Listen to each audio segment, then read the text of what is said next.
Yun mga kap, big shout out to Marky Eliserio, no, mga kap, no, sa order niyang Lynx version 3 by Daddy Barber. Solid mga kap, ergonomic design, leather with notches, naka paid blade, black ceramic, 7,500 RPM ang motor, naka 3,200 mAh lithium ion battery.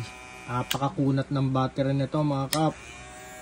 And then at the same time mga kap, meron siyang charging stand. Ayan, yung charging stand niya, oh. Okay, naka premium guides. Okay, USB type na charger. Solid to mga kap. Ayan, oh, kitang kita naman, oh. Napaka solid. Lynx version 3 by Daddy Barber. Direct message lang mga kap. Maraming salamat.